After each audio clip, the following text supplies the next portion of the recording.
The envelope slid across my desk at exactly 9:47 p.m. Inside was a single photograph of my father's empty apartment and a phone number I'd never seen before. No note. No explanation. Just the image of his worn leather chair, the ashtray still full, the television frozen on a news channel he'd never watch again. My hands wouldn't stop shaking. You don't know what powerful men do in the shadows when someone they care about gets hurt. Let me take you back 6 weeks. Back to when I was just another tired 24-year-old trying to survive in a city that didn't care if I lived or died. My name is Emma Cross, and I worked on the 53rd floor of Hartwell Tower as a secretary to one of the most powerful men in the country. Julian Hartwell. Billionaire. CEO. The kind of man whose single signature could change the economy of a small nation. I'd been working for him for 8 months, and in all that time, he'd barely looked at me as anything more than a function. A tool. The person who brought him coffee at 6 a.m. sharp, who organized his impossible schedule, who made sure his life ran smoothly while mine fell apart in the shadows. That morning started like any other. I woke up at 4:30 in my cramped studio apartment in Brooklyn, the kind of place where you could hear your neighbors breathing through the walls. The bruise on my left wrist was fresh, deep purple bleeding into yellow at the edges. I'd gotten good at covering them. Long sleeves even in summer. Bracelets. Carefully positioned folders and files. My father had been in one of his moods the night before. I didn't want to think about it. Thinking about it made my chest tight, made the air feel like concrete in my lungs. So I did what I always did. I put on my armor. Concealer. Foundation. A crisp white blouse with sleeves that buttoned at the wrists. A black pencil skirt. Heels that made my feet scream but made me look like I had my life together. The subway ride into Manhattan was packed with bodies and bad cologne. I stood pressed against the door, watching the tunnel lights flash past, thinking about nothing and everything. Rent was due in 5 days. I had $83 in my checking account. My father had drunk through the money I'd given him for his medication again. I was so tired. They tell you to just leave like you have somewhere to go, like survival is a choice for everyone. By the time I reached Hartwell Tower, the sun was just starting to paint the sky in shades of amber and rose. The building was a monolith of steel and glass, jutting into the sky like a middle finger to gravity. I swiped my badge at the security desk, exchanged tired nods with Marcus, the night guard finishing his shift, and took the elevator to the 53rd floor. Julian's office was already lit. He was always there before me. Always. I used to wonder if he ever slept, but I'd learned not to wonder about Julian Hartwell.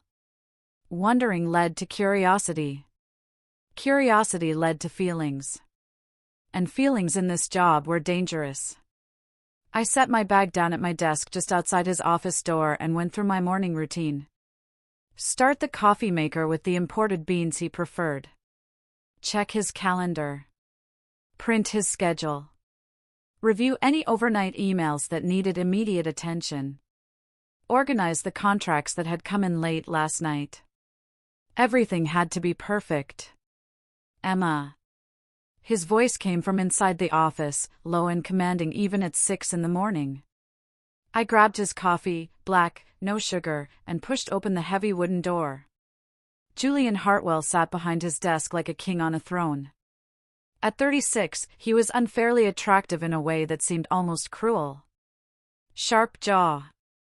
Dark hair that was always perfectly styled even at this ungodly hour. Eyes the color of winter storms, gray and assessing and cold. He wore a 3-piece suit that probably cost more than my annual salary, and he wore it like armor. Your schedule, Mr. Hartwell. I placed the coffee on his desk, then the printed itinerary. You have a board meeting at 8, lunch with the Kersher executives at noon, and a call with Tokyo at 4. I've also flagged 3 contracts that need your signature before end of day. He didn't look up from the document he was reading. Cancel lunch. Move the Tokyo call to 2. I need the office clear from 4 to 6. Of course. I turned to leave. Emma. I froze. What does a man who has everything notice about the woman he's never really seen? Sir? Come here. My heart stumbled. In 8 months, he'd never asked me to come closer. Our interactions were professional. Distant. Safe. I walked around his desk, my heels clicking against the marble floor.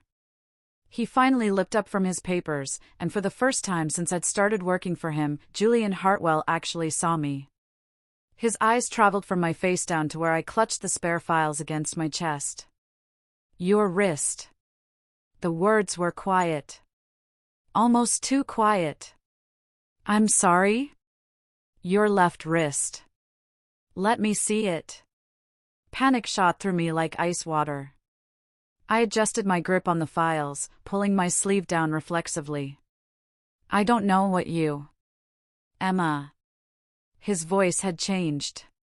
It wasn't the distant, professional tone I was used to. There was something sharp in it now. Something that made my skin prickle. Show me your wrist. It's nothing, Mr. Hartwell. He stood. Julian Hartwell was 6'3", and when he rose from behind that desk, he seemed to fill the entire room. He didn't move toward me, but he didn't need to. His presence was enough. I'm going to ask you one more time. Show me your wrist. My hands were trembling now. I set the files down on his desk, and slowly, so slowly, I unbuttoned the left sleeve of my blouse and pushed it up. The bruise was worse in the morning light.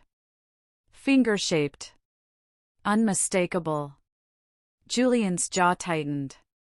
Something flickered behind his eyes, something dark and dangerous that made my breath catch. Who did this to you? I fell. I'm clumsy, Don't. His voice was razor-sharp. Don't lie to me. I couldn't breathe. The room felt too small suddenly, too hot. It's personal, Mr. Hartwell. It doesn't affect my work. I promise it won't. Who did this to you? When a powerful man asks a question, silence isn't protection anymore. I should have kept lying. Should have smiled and deflected and walked out of that office. But something in the way he was looking at me, really looking at me for the first time, made the truth spill out before I could stop it. My father. The silence that followed was deafening. Julian's expression didn't change, but I saw his hands curl into fists at his sides. Saw the muscle jump in his jaw. Saw something cold and calculating slide behind those storm-gray eyes. How long? Mr. Hartwell, please. This isn't. How long has he been hurting you, Emma? Tears burned behind my eyes. I refused to let them fall. Since my mother died. 7 years. Another beat of silence. Then Julian walked past me to the door of his office. He closed it. Locked it. The sound of the lock clicking into place made my heart race. When he turned back to me, his expression was unreadable. Sit down. I should really get back to. That wasn't a request. I sat in one of the leather chairs facing his desk. Julian leaned against the front of his desk, crossing his arms, studying me like I was a problem he needed to solve. Does he live with you? No. I visit him. Bring him money. Make sure he's taking his medication. He has heart problems and, my voice cracked. It's complicated. Complicated. Julian repeated the word like it tasted bitter. You're supporting a man who puts his hands on you. He's my father. That's not an excuse. You don't understand. Then make me understand. Someone finally asked the question everyone else was too uncomfortable to hear. I looked down at my lap, at the bruise on my wrist, at the life I'd been trying so hard to hide. He wasn't always like this. Before my mom died, he was different. Kind. He worked construction, provided for us. But when she got sick, when the medical bills started piling up, something in him broke. He started drinking. Lost his job. Now I'm all he has. If I don't take care of him, who will? That's not your responsibility. He's my father, I repeated, and I hated how small my voice sounded. Julian was quiet for a long moment. Then he moved, crouching down in front of me so we were eye level. Up close, he was even more devastating. I could see the faint scar above his left eyebrow, the silver flecks in his gray eyes, the way his cologne smelled like cedar and something darker. Look at me, Emma. I forced myself to meet his gaze. This ends tonight. My heart stopped. What? You're not going back there. Not to his apartment. Not to bring him money. Not for any reason. I can't just. Yes, you can. His voice was firm but not unkind. I'm going to help you. But you have to let me. Why? The question came out as barely a whisper. Why would you help me? You barely know I exist. Something shifted in his expression. Something that looked almost like regret. I've noticed you, Emma. Every single day. I've noticed the way you come in early and stay late. The way you handle everything I throw at you without complaint. The way you smile at Marcus even though you're exhausted. The way you wear long sleeves in August. His hand came up, hovering near my wrist but not touching. I've noticed everything. And I should have asked sooner. Tears spilled over before I could stop them. What if someone powerful enough to change everything actually wanted to help you? I don't understand. You don't have to. Just trust me. I don't even know you. Then let me change that. He stood, offering me his hand. Starting now. I stared at his outstretched hand like it was a lifeline and a trap all at once. Everything in me screamed that this was a mistake, that men like Julian Hartwell didn't help people like me without wanting something in return. But I was so tired of being alone. I took his hand. His fingers were warm and steady as they closed around mine, careful to avoid the bruise on my wrist. He pulled me to my feet, and for a moment, we stood there in his office, the morning sun streaming through the floor-to-ceiling windows, the city sprawling out beneath us like a promise. Thank you, I whispered. Julian's expression softened, just slightly. Don't thank me yet. He released my hand and walked to his desk, picking up his phone. He dialed a number from memory. Marcus. I need you in my office. A pause. Now. 3 minutes later, Marcus appeared at the door. He was a former Marine, built like a tank, with kind eyes that didn't match his intimidating exterior. Julian didn't waste time. Emma needs security. 24/7. Rotating shifts. I want eyes on her apartment, her commute, everywhere she goes. And I need background on someone. He glanced at me. Your father's full name and address. I gave it to him, my voice shaking. Marcus nodded, asked no questions, and left. I stood in the middle of Julian's office, feeling like I'd just stepped off a cliff. Mr. Hartwell. Julian. He loosened his tie slightly, a gesture so human it startled me. When we're alone, call me Julian. Julian. His name felt strange on my tongue. Intimate. I can't let you do this. The security, I can't afford. You're not paying for it. I can't accept. Emma. He stepped closer, and I fought the urge to step back. Let me be very clear. This isn't charity. Consider it a company investment. My secretary being safe and secure means she can focus on her work. It's practical. We both knew that was a lie. But I was too grateful to call him on it. When the weight you've carried alone finally has someone else's hands beneath it. The rest of the day blurred. Julian cancelled most of his appointments, which was unheard of. Instead, he made calls. Sent emails. Moved pieces on a chessboard I couldn't see. By noon, a security team had swept my apartment. By 2, they'd installed new locks and a camera system. By 4, Julian had arranged for a lawyer to draft a restraining order against my father. You don't have to file it, he explained, sitting across from me in his office as the sun began its descent. But you should have it ready. In case my father tried to hurt me again. I nodded, unable to form words. You're staying at the Kensington tonight. I've booked you a suite under a company account. Julian, I can't. It's already done. He leaned back in his chair, studying me with those sharp gray eyes. Tomorrow we'll look at more permanent housing options. Something safe. Something yours. This is too much. It's not enough.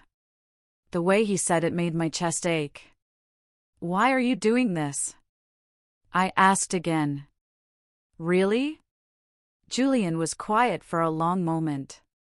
Then he stood and walked to the windows, looking out at the city lights beginning to twinkle to life. My mother, he said quietly. She stayed with a man who hurt her for 15 years. Told herself she was doing it for me and my sister. That we needed a father. That she could fix him. He turned to face me, and there was something raw in his expression. She died when I was 17. Heart attack, the doctors said. But I know the truth. The stress, the fear, the constant walking on eggshells, it killed her slowly. And I was too young, too powerless to stop it. My breath caught. I swore when I made my first million that I would never be powerless again. That if I ever saw someone trapped the way she was, I'd do something. His eyes met mine. So that's why, Emma. Because I can. And because no one should have to live like that. Tears streamed down my face. I'm sorry about your mother. I'm sorry about yours. We stood there in the fading light, two people bonded by invisible scars and the ghosts of parents we'd loved and lost. The cold billionaire had a heart that broke just like yours. That night, I stayed at the Kensington in a suite that was bigger than my entire apartment. The bed was so soft I almost cried. The bathroom had heated floors and a tub I could swim in. Room service brought me food I didn't order but ate anyway, tasting nothing. I should have felt safe. But all I could think about was my father. Alone in his apartment. Probably drunk by now. Probably wondering where his next payment was coming from. Guilt gnawed at my insides. Around midnight, my phone rang. Unknown number. I almost didn't answer. Hello? Heavy breathing on the other end. Then my father's slurred voice. Where the hell are you? My heart dropped. Dad. You think you can just disappear? You think you don't owe me? After everything I've done for you? I'm staying with a friend. I just need some space. Space? Space? His voice rose to a roar. You ungrateful little bitch. I raised you. Fed you. Kept a roof over your head.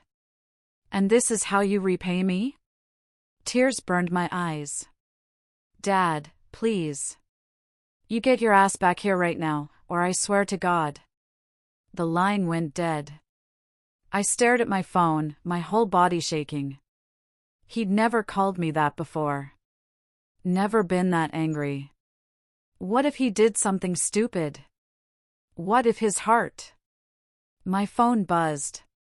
A text from a number I now recognized as Marcus. We're outside his building. He's fine. You're safe.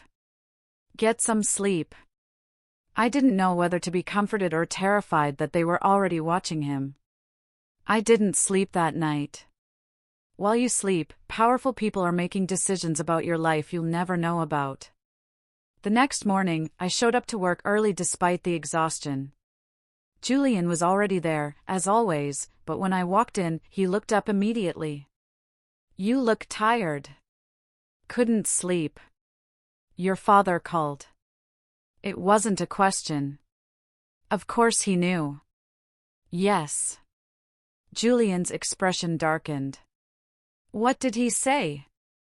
I couldn't repeat it. Couldn't say those words out loud again. "Emma." He was angry. Drunk. Said things he didn't mean. I'm sure he meant every word. Julian stood, coming around his desk. "Which is why we're accelerating the plan." "What plan?" "I've found you an apartment. Secure building. Doorman. 24th floor. It's available immediately." My head spun. "Julian, I can't afford." "Company housing. Part of an expanded benefits package I'm rolling out for essential staff." He said it so smoothly, like it was completely normal. "You'll sign a lease agreement, pay a subsidized rate that I know you can afford based on your salary. Everything above board. Legal. Essential staff? You are essential, Emma. To the company. Too." He trailed off, something unspoken hanging in the air between us. "You're essential." My heart did something stupid in my chest. Someone saw your worth when you'd forgotten you had any. Over the next week, my life transformed in ways I couldn't have imagined. I moved into the new apartment with help from Marcus's team. It was beautiful. Hardwood floors. Modern kitchen. Windows that overlooked the city. I had a doorman named Carlos who nodded kindly every morning. I had security I couldn't see but knew was there. I felt like I could breathe for the first time in 7 years. But guilt followed me everywhere. My father called 17 times the first 3 days. I didn't answer. He left voicemails that ranged from apologetic to enraged. Each one made my chest tighter. "You need to block his number," Julian said one afternoon when he caught me listening to a particularly vicious message. We were in his office, going over contracts, but he'd noticed my hands shaking when my phone lit up with my father's name. "I can't just cut him off." "Yes, you can. He's sick. He needs to face consequences for his actions." Julian set down his pen, giving me his full attention. "Emma, I know you love him. I know he's your father. But love doesn't mean allowing yourself to be destroyed. What if something happens to him and I wasn't there? Then that's on him.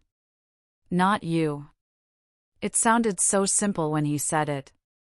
But nothing about this was simple.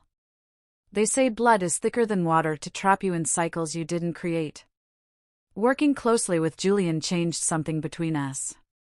He started asking me to stay late, not because there was work, but because he wanted company. We'd order dinner to his office and talk about everything except business. I learned that he'd built his empire from nothing after his mother died, working 3 jobs to put himself through Harvard.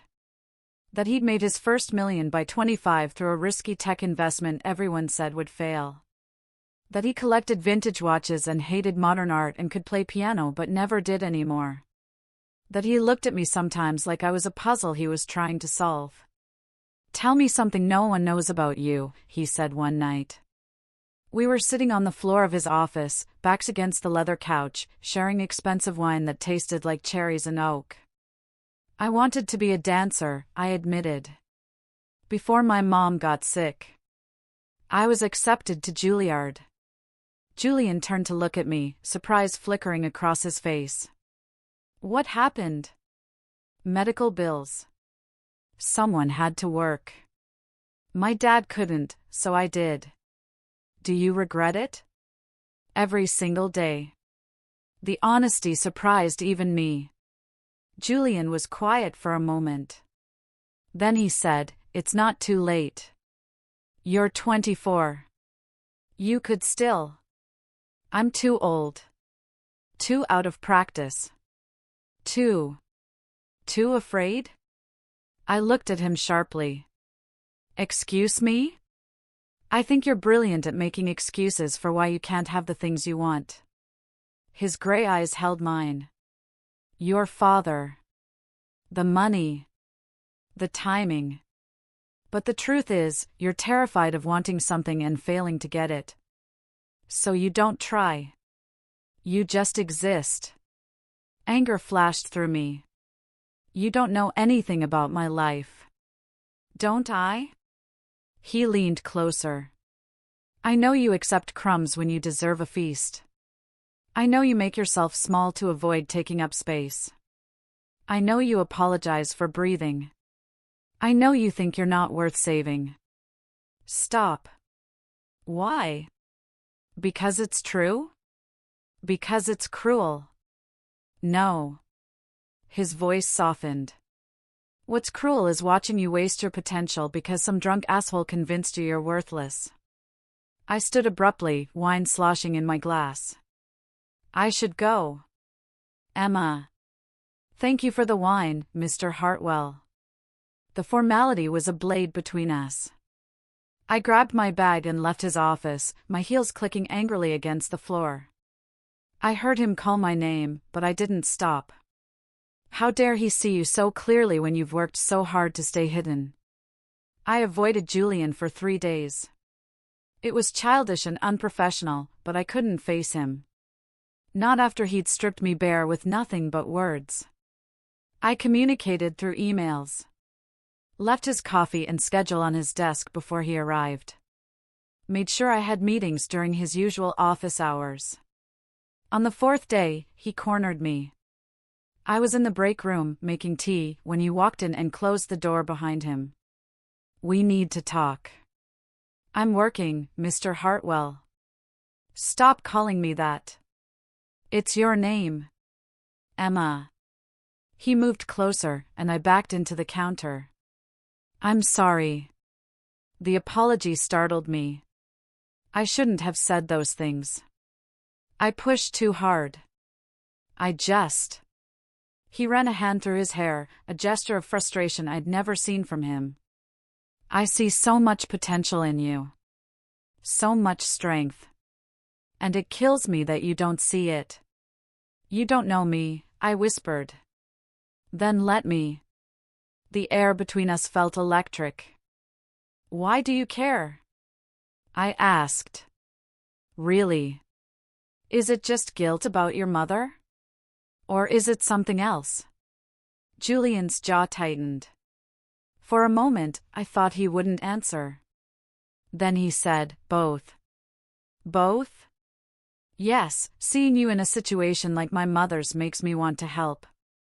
"But, Emma."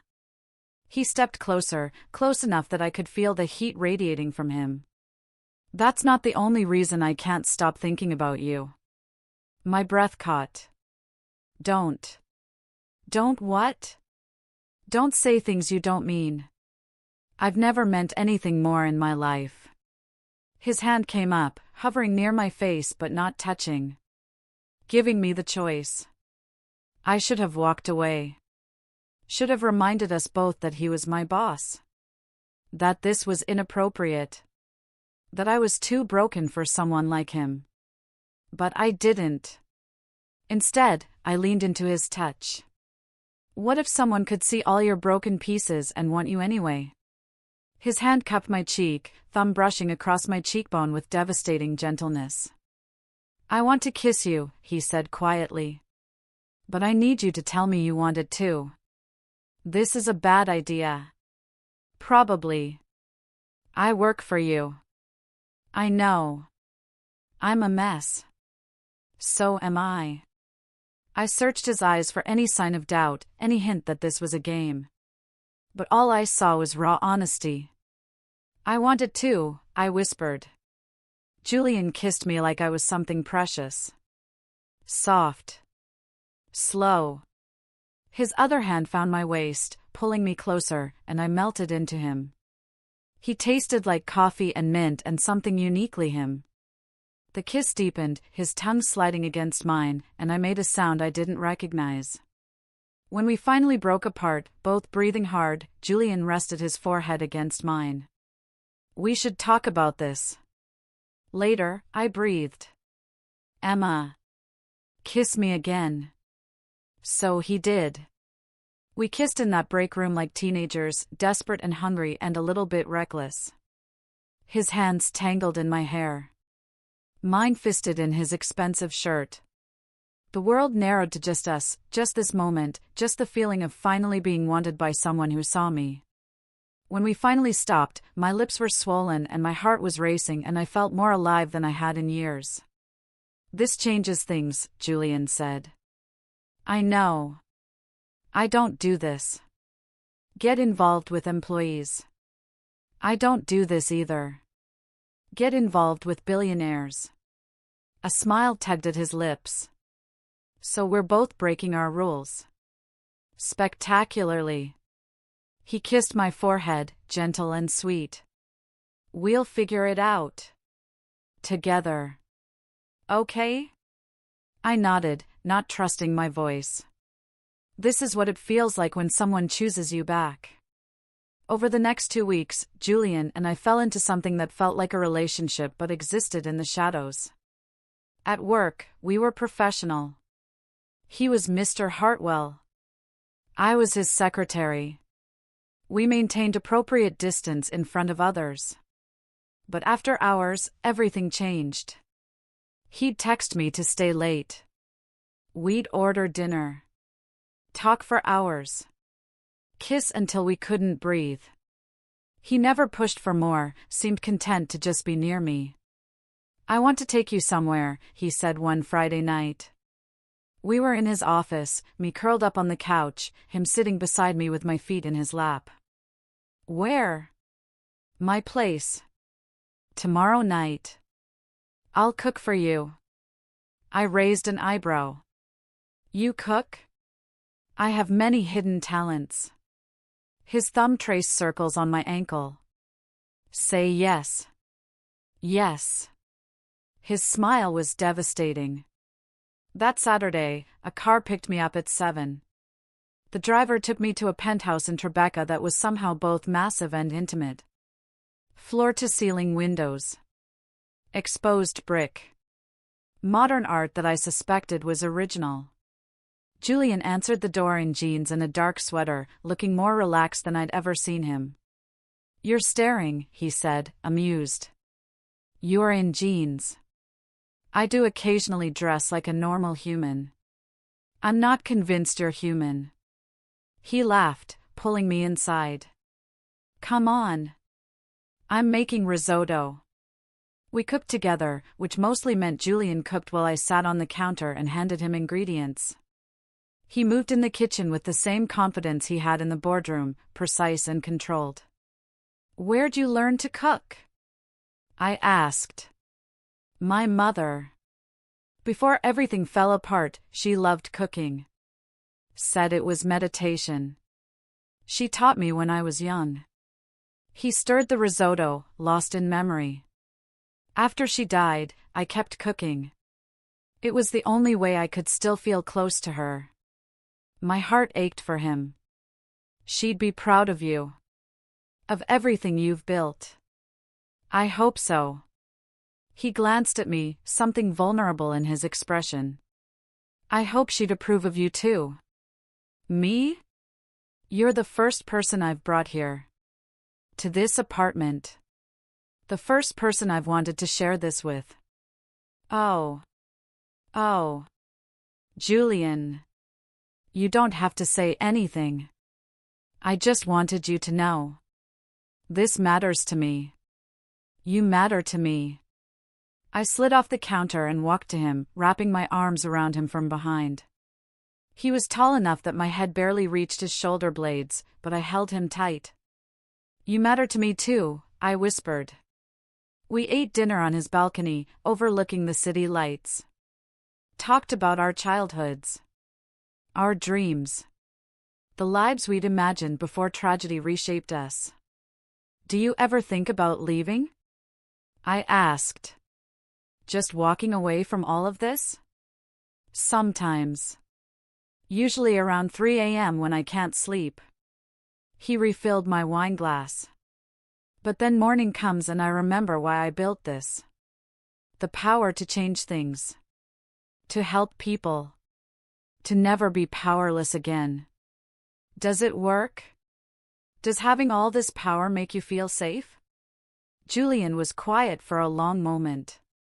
No. It just makes me aware of how much I have to lose. His eyes met mine, and I understood what he wasn't saying. That I was something he could lose. That I was something he was afraid of losing. What if caring about someone gives them the power to destroy you? After dinner, we moved to his living room. He put on music, something instrumental and haunting, and held out his hand. Dance with me. I don't dance anymore. Liar. His smile was soft. You said you wanted to be a dancer. Show me. Julian. Please. I took his hand. We swayed in his living room, my head against his chest, his arms around me. It wasn't choreography. Wasn't technical. But it was the freest I'd felt since I was 17 and still believed in dreams. You're beautiful when you move, Julian murmured against my hair. I'm out of practice. You're perfect. I tilted my head back to look at him. His gray eyes were dark with something that made my pulse race. Julian. He kissed me. This kiss was different from the others. Deeper. More desperate. His hand slid down to my waist, pulling me flush against him, and I could feel every hard line of his body against mine. I made a sound, half gasp, half moan. Emma. My name was a prayer on his lips. Tell me to stop. Don't stop. His control snapped. We stumbled toward his bedroom, kissing frantically, pulling at clothes. He lifted me and I wrapped my legs around his waist, and God, the feel of him, the one in every touch, the way he looked at me like I was everything. He laid me on his bed with a gentleness that contradicted the hunger in his eyes. Are you sure? He asked, hovering over me. I've never been more sure of anything. What happened next was tender and fierce and overwhelming. Julian worshipped my body like it was something sacred. Kissed every scar, every insecurity, every broken piece of me. And when we finally came together, when he moved inside me and our eyes locked, I felt something shift in my chest. This wasn't just sex. This was falling. And I was terrified. Is it wrong to want everything when you've had nothing for so long? I woke up in Julian's bed as sunlight streamed through the windows. He was already awake, propped up on one elbow, watching me with an expression I couldn't read. Morning, I mumbled, suddenly self-conscious. Morning. He brushed hair from my face. Sleep okay? Best sleep of my life. His smile was soft. Stay. Let me make you breakfast. I should probably. Stay, Emma. Please. So I did. We spent Sunday in his penthouse, existing in a bubble where the outside world didn't matter. He made pancakes. We watched old movies. Talked about nothing and everything. It felt like playing house. It felt dangerous. That evening, as I was getting ready to leave, my phone rang. Unknown number. I should have ignored it. Hello? Silence. Then breathing. Then my father's voice, quieter than I'd ever heard it. Emma. Baby girl. Please. I'm sorry. My chest tightened. Dad. I've been sober for 3 days. I'm trying. I'm really trying. I miss you. I miss my daughter. Please come home. Tears burned my eyes. Julian appeared in the doorway, concern etching his features when he saw my face. Dad, I can't. I'm dying, Emma. The world stopped. What? The doctors. They said, my heart. 6 months. Maybe less if I keep drinking. But I've stopped. I swear I've stopped.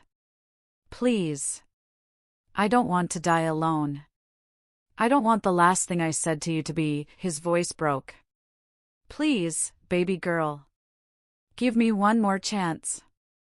I felt like I was drowning. I need time to think. That's all I'm asking. Time. A chance to make things right before. He didn't finish. He didn't have to. I hung up, my whole body shaking.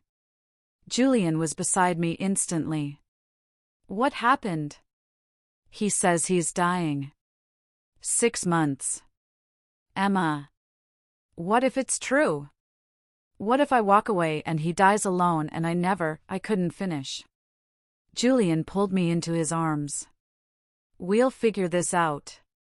Together. Okay? But even as he held me, even as he whispered promises I desperately wanted to believe, I felt the ground shifting beneath us. The past never stays buried, it always finds a way to claw back up. Monday morning, I showed up to work exhausted and conflicted. Julian was in a board meeting, so I threw myself into work, trying not to think about my father's call. About the desperation in his voice.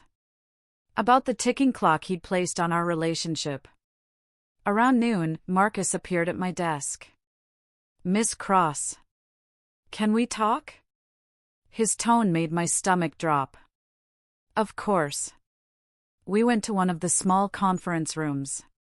Marcus closed the door and turned to face me with an expression I couldn't read. Your father. What about him? He's been making calls. To some unsavory people. My blood went cold. What kind of people? Loan sharks. People he owes money to. People who are getting impatient. Marcus pulled out a tablet, showing me surveillance photos of my father meeting with men in expensive suits. He owes over $200,000, Emma. And they're done waiting. Oh God. That's not all. Marcus swiped to another photo. My father standing outside my old apartment building. He's been watching your old place. Waiting to see if you come back. He called me yesterday. Said he was dying. 6 months. Marcus's expression hardened. He lied. How do you know? We accessed his medical records. His heart condition is manageable with medication. He's not dying, Emma. He's desperate. The betrayal cut like glass. He lied. Yes. I sat down heavily, my mind spinning. All that guilt. All that anguish. And it was just another manipulation. Does Julian know?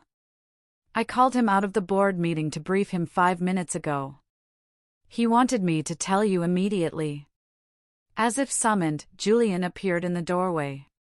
His expression was dark, dangerous in a way I'd never seen. Emma.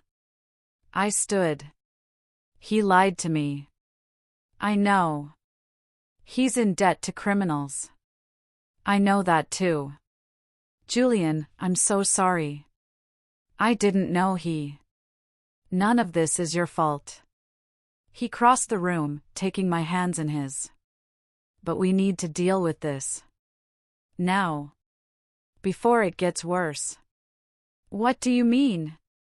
Julian exchanged a look with Marcus. Something passed between them, something that made my skin prickle. The men your father owes money to, they're not just loan sharks. They're connected to the Volkov family. My blood ran cold. Even I knew that name. The Russian mob. Powerful. Ruthless. Oh God. If they find out you're connected to me, if they think they can use you as leverage. Julian's jaw tightened. I won't let that happen. What are you going to do? I'm going to fix this. The way he said it made me shiver. You're about to find out what a billionaire does when someone threatens what's his. That night, Julian told me to stay at his penthouse. It's safer, he insisted. Until we resolve this. I didn't argue. I spent the evening pacing his living room, my mind spiraling. My father had lied. Was in debt to the Russian mob. Had potentially put both of us in danger. And Julian. Julian was doing something. I didn't know what. He'd left around 10 p.m. with Marcus and 2 other men I'd never seen before, all of them looking grim and dangerous. Where are you going? I'd asked. To handle some things. I'll be back before morning. Lock the door behind me. Don't open it for anyone. Then he'd kissed me, hard and desperate, and left. I waited. Midnight came and went. 1 a.m. 2. At 3:30 in the morning, I heard the front door open. Julian walked in, his suit jacket gone, his shirt sleeves rolled up. There was a cut above his eyebrow and his knuckles were bruised. Julian! I rushed to him. What happened? Are you hurt? I'm fine. You're bleeding. It's nothing. He let me lead him to the bathroom, where I cleaned the cut with shaking hands. Emma. Look at me. I met his eyes in the mirror. Your father's debt is cleared. I froze. What? I bought it. All of it. The Volkov family no longer has any claim on him or you. Julian, that's $200,000. It's handled. How? His smile was cold. I made them an offer they couldn't refuse. A business arrangement that's far more profitable than harassing a drunk for money he'll never have. I stared at him, this man who had just negotiated with the Russian mob like it was a normal business deal. What about my father? Julian's expression darkened. That's a separate matter. What does that mean? He turned to face me fully. He needs to answer for what he's done. To you. The manipulation. The abuse. All of it. Julian, please. Don't. Don't what? Don't make sure he can't hurt you again? He's still my father. He's a cancer in your life, Emma. And you keep protecting him like he deserves it. We stared at each other, both breathing hard. What did you do? I whispered. Julian's silence was answer enough. How dare he make decisions about your life without asking you first? Tell me what you did, Julian. I can't. Yes, you can. Emma. Tell me. He grabbed my arms, not hard enough to hurt but firm enough to get my attention. I did what needed to be done. That's all you need to know. That's not good enough. It has to be. I pulled away from him, anger and fear warring in my chest. You don't get to decide what's best for me. You don't get to play God with my life. I'm protecting you. By doing what? What did you do to him, Julian? He turned away, running a hand through his hair. When he spoke again, his voice was quiet. Controlled. Terrifying. Your father no longer exists in this city. I've made sure of it. The room spun. What does that mean? It means he's been relocated. Given a new apartment in a facility upstate. A place where he can get help for his drinking. Where he can't access you. Can't call you. Can't hurt you ever again. You had him committed? I had him removed from your life. By force if necessary. I couldn't breathe. You had no right. I had every right. Julian whirled on me, his gray eyes blazing. He was going to get you killed, Emma. The Volkovs don't play games. If they'd decided to use you as leverage against me, if they'd found out what you mean to me. He stopped abruptly, like he'd said too much. What I mean to you? I repeated. Julian closed his eyes, his jaw tight. Everything. You mean everything to me. And I will burn this entire city down before I let anyone hurt you. Including your father. Tears streamed down my face. You should have asked me. Would you have said yes? That's not the point. That's exactly the point. He stepped closer, his voice raw. You would have tried to protect him. Again. Like you always do. And I can't watch you destroy yourself for a man who doesn't deserve your loyalty. He's my father. He's your abuser. The word hung in the air between us like a bomb. I'd never called him that. Never let myself think it. But hearing Julian say it out loud made something crack inside me. I know, I whispered. I know what he is. But he's also sick. And alone. And not your responsibility.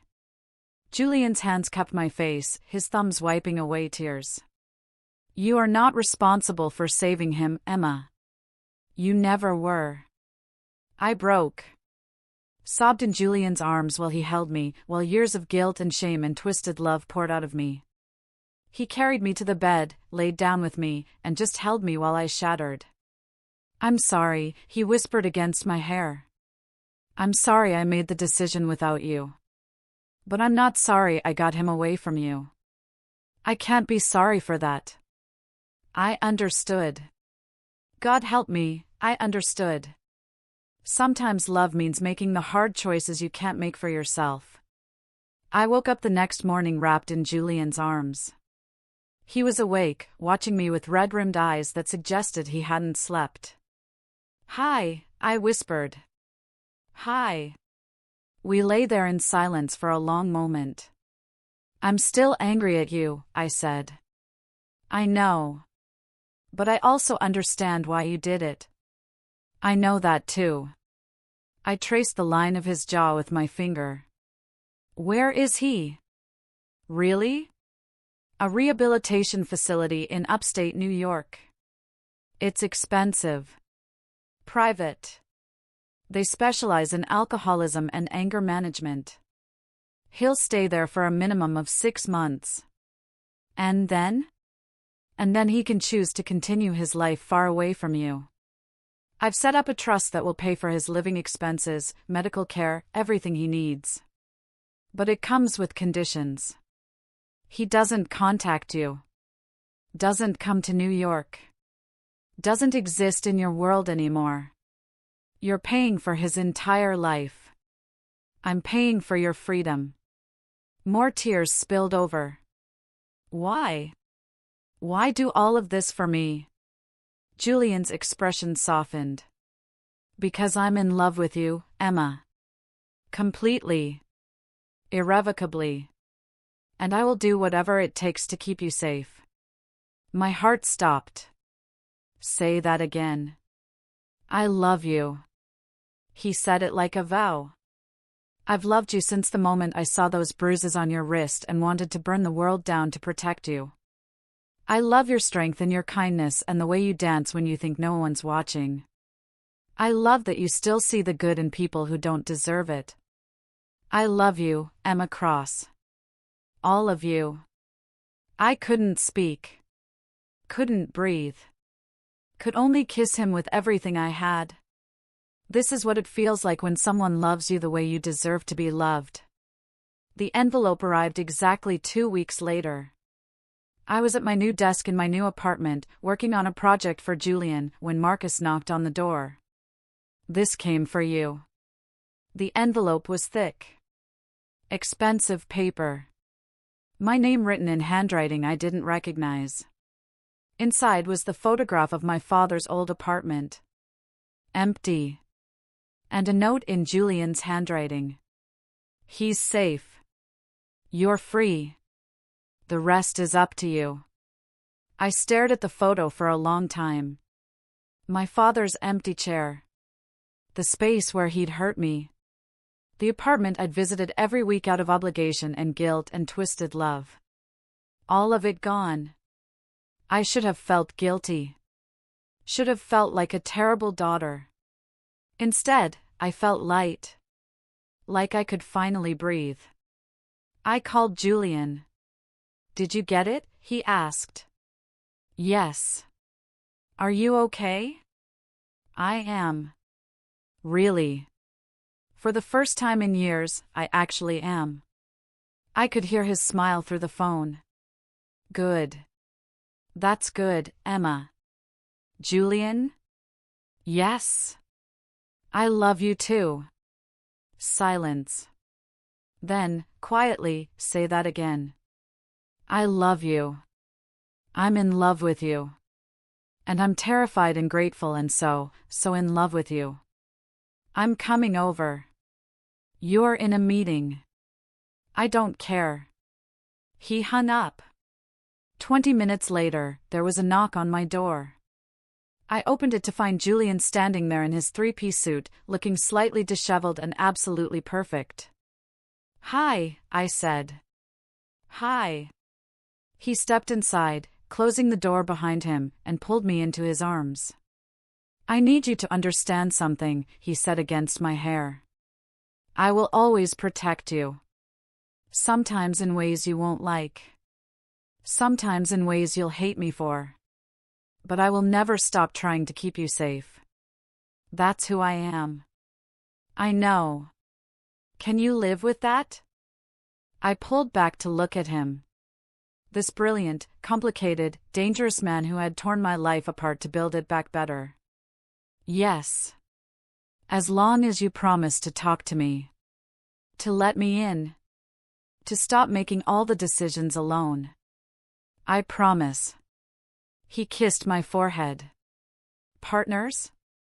Partners. I have something for you. He reached into his jacket and pulled out a small box. My heart stuttered. Julian. It's not what you think. Not yet, anyway. He opened the box to reveal a key. To my place. I want you to move in with me. Not because it's safer, though it is. But because I want to wake up with you every morning. I want to come home to you every night. I want to build a life with you, Emma. If you'll have me. I couldn't stop the tears. Yes. God, yes. He slipped the key into my hand, then kissed me with a tenderness that made my knees weak. You spent so long without a home, now you're his. 6 months passed in a blur of happiness.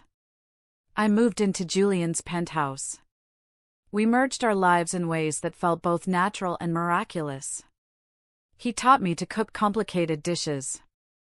I taught him to let go of control sometimes. We fought and made up and learned each other's rhythms. Work became different too. Julian promoted me to his executive assistant, a role that came with a salary I could barely believe and responsibilities that challenged me in the best ways. People whispered about favoritism, but I didn't care. I was good at my job. I earned my place.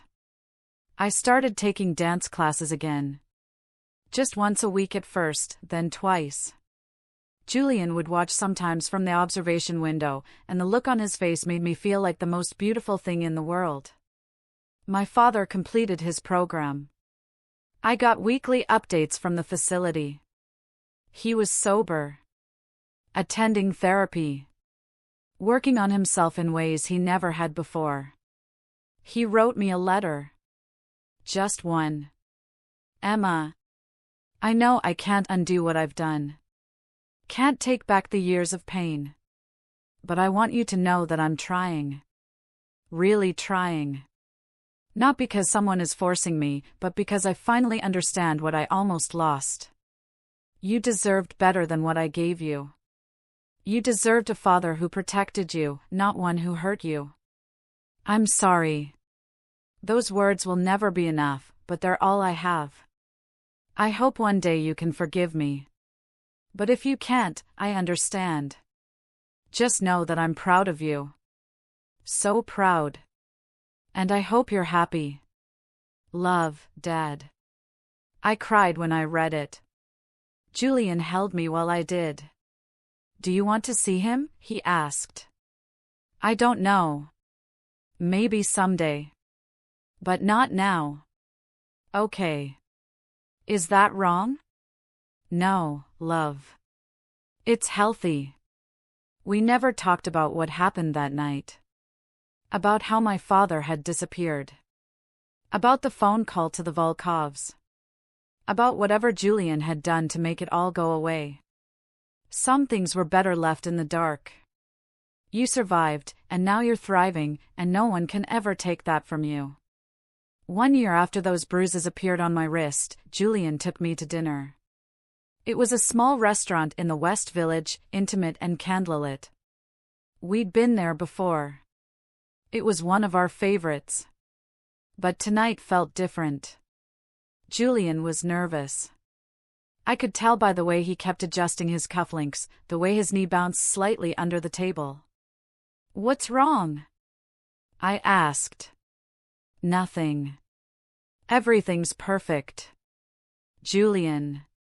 He smiled, taking my hand across the table. I've been thinking a lot lately. About how my life was before you. Cold. Empty. Focused on nothing but work and revenge and proving myself. That's not true. You've always been kind. Generous. To strangers. To causes. But never to myself. Never let anyone close enough to matter. His thumb traced circles on my palm. Then you walked into my office with those bruises and that sad smile, and something in me just broke open. My throat tightened. I thought I was saving you, Emma. But the truth is, you saved me. You made me remember what it feels like to care about something more than money or power. You made me want to be better. Not for business. Not for my reputation. But for you. Julian, what? He slipped off his chair and onto one knee. The restaurant went quiet. My heart stopped. Emma Cross, you are the strongest, kindest, most remarkable person I have ever known. You survived things that would have destroyed most people. You loved even when it hurt. You danced even when you thought no one was watching. And somehow, impossibly, you chose to love me. Tears streamed down my face. I want to spend the rest of my life protecting you, challenging you, loving you. I want to watch you dance. I want to build a future where neither of us is haunted by our pasts. I want everything, Emma. With you. He pulled out a ring. Simple. Elegant. Perfect. Will you marry me? The word came out as a sob. Yes. He slipped the ring onto my finger and stood, pulling me into his arms. The restaurant erupted in applause, but I barely heard it. All I could focus on was Julian's smile, the tears in his eyes, the way he held me like I was the most precious thing in the world. I love you, he whispered. I love you too. So much. We kissed in that restaurant, surrounded by strangers and happiness and the promise of a future neither of us had thought possible a year ago. You deserve to want it all, love, safety, happiness, freedom, everything. The wedding was small. Just us, Marcus, a handful of close friends and colleagues. No family. Neither of us had any left that mattered. I wore a simple white dress that made me feel like a dream. Julian wore a black tux and looked at me like I hung the moon. We got married on the rooftop of our building as the sun set over the city. The officiant spoke about love and commitment and second chances. When it came time for vows, Julian went first. Emma, I vow to protect you without controlling you. To support your dreams even when they scare me. To love you on your worst days and celebrate you on your best. I vow to never take you for granted. To see you, really see you, every single day. I vow to build a life with you that honors where we've been and celebrates where we're going. I vow to love you, fiercely and completely, for the rest of my life. I was already crying. Julian, I began, my voice shaking. You taught me that love doesn't have to hurt. That strength isn't the same as silence. That I deserve to take up space in this world. You gave me freedom when you could have given me a cage. You pushed me to dream again when I'd forgotten how. I vow to trust you, even when it's hard. To let you love me, even when I don't feel worthy. To be your partner, your equal, your home. I vow to dance for you, with you, always. I vow to love you with everything I have, for as long as I live. Julian's eyes were bright with tears. We exchanged rings. Kissed as husband and wife. And started a new life together. Happily ever after isn't a fairy tale when you fight for it together. 5 years later, I stood in the wings of the Joyce Theatre, my heart pounding. I was 30 years old. A choreographer now, not just a dancer. My piece was about to premiere, a solo performance I'd created about survival and strength and learning to fly. Julian sat in the front row, exactly where he always sat when I performed. Marcus was beside him. A few friends. My small chosen family. The lights dimmed. I stepped onto the stage. And I danced. I danced for the girl I used to be, the one who thought she was broken beyond repair. I danced for my mother, who never got to see me follow my dreams. I danced for Julian, who had given me the freedom to find myself again. But mostly, I danced for me. When it was over, the theater erupted in applause. I took my bow, tears streaming down my face, and found Julian in the crowd. He was crying too. Later, in our penthouse, he pulled me into his arms.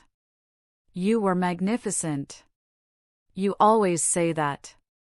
I always mean it. He kissed my temple. I'm so proud of you, Emma. Of everything you've become. I corrected. Everything we've become. He smiled. We stood there in our home, this life we'd built from ashes and pain and impossible choices. It wasn't perfect. We still fought sometimes. Still had ghosts that haunted us in the small hours.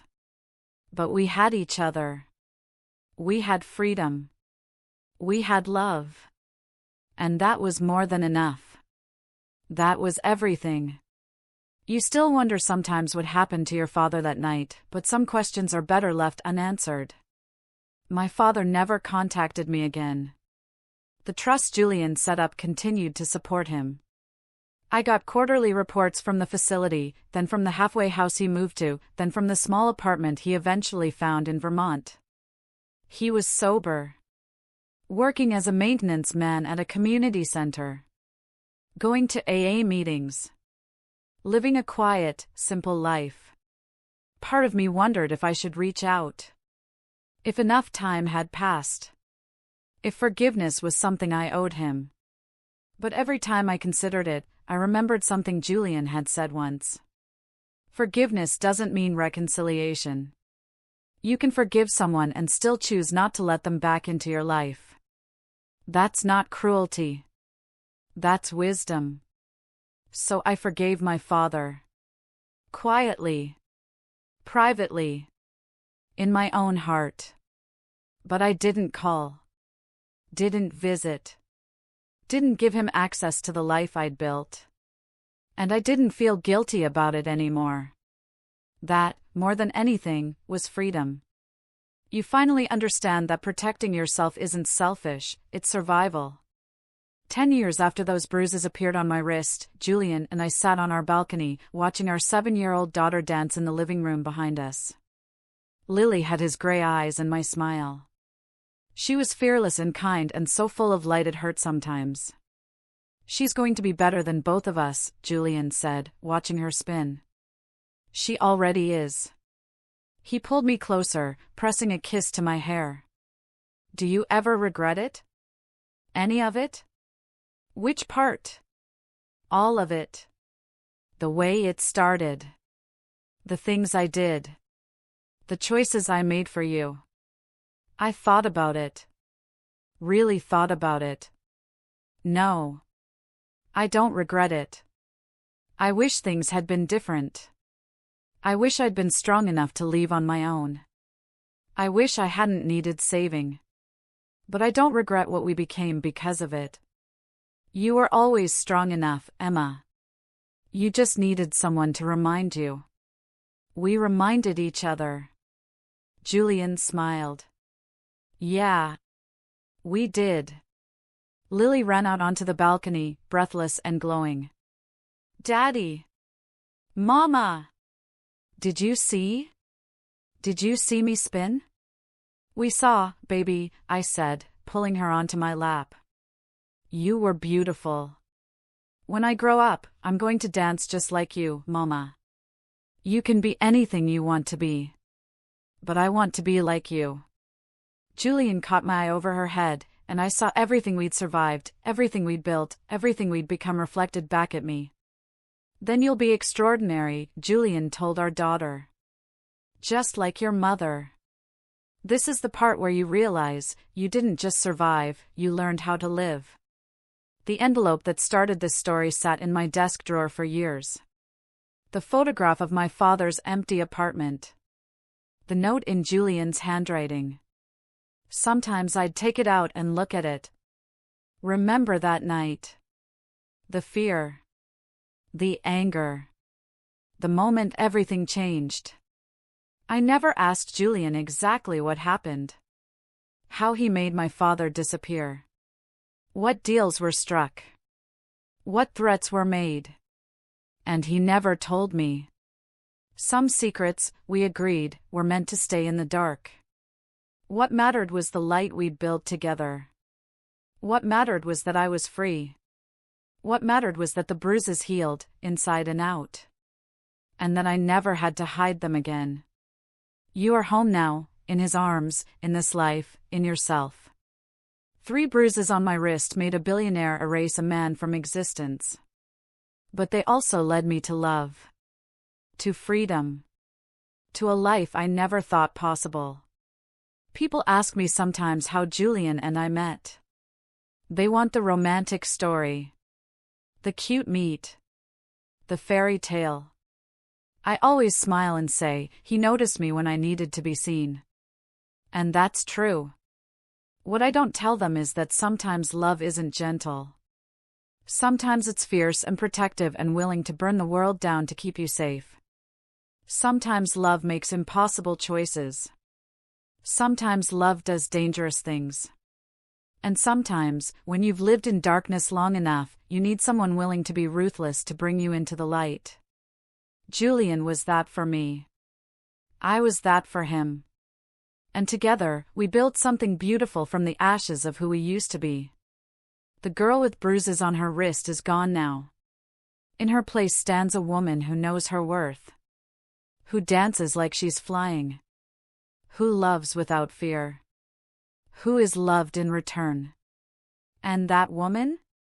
She's finally, truly, completely free.